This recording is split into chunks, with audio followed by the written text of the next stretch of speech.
నీవు ఒక్కడవా ఇద్దరవా ముగ్గురా అని అడిగారు. దానికి దేవుడే ప్రత్యక్షపరిచిన సత్యమేంటి తెలుసు వాళ్ళకి? ఏకో నారాయణ, ఏకేశ్వరుని ఆరాధన. ఈశ్వరుడు ఒక్కడే. మొట్టమొదట భారతదేశంలో పడినటువంటి పునాది దేవుడు ఒక్కడే, ఏకేశ్వరుని ఆరాధన. ఏకో నారాయణ, ఈశ్వరుడు ఒక్కడే. దాన్నే బమ్మెర పోతనామాచ్యుడు చక్కగా అనలైజ్ చేసి రాశాడు. ఆయన ఎవనిచే జనించు జగం ఎవ్వని లోపల నుండి లీనమై ఎవ్వని ఎందుడిందు పరమేశ్వరుడు ఎవ్వడు, మూల కారణం ఎవ్వడు, అనాది మధ్యలోయుడెవ్వడు, సర్వము తాని అయిన వాడెవ్వడు. వాని ఆత్మభావ ఖాళీలను పూరించండి. వాని ఆత్మభావ ఖాళీలను పూరించరు, పూరీలను ఖాళీ చేస్తారా?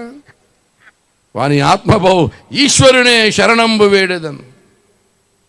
ఎవరో ఒకరి చేతే జనించింది లోకమంతా, ఆ ఒక్కడినే ఆరాధించాలి. ఎవనిచే జనించు జగం ఎవ్వని లోపల నుండు లీనమై ఎవ్వని యందుడిందు పరమేశ్వరుడు ఎవ్వడు, మూల కారణం ఎవ్వడు, అనాది మధ్యలోయుడెవడు, సర్వము తాని అయిన వాడు ఎవడో ఒకడు ఉన్నాడు.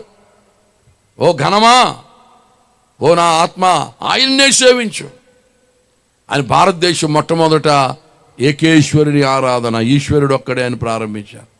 దానికి పరిశుద్ధ బైబిల్ గ్రంథం చెప్తుంది, దేవుడు ఒక్కడే, దేవునికి నరునికి మధ్యవర్తియు ఒక్కడే. దేవునికి స్తోత్రం చెప్పండి.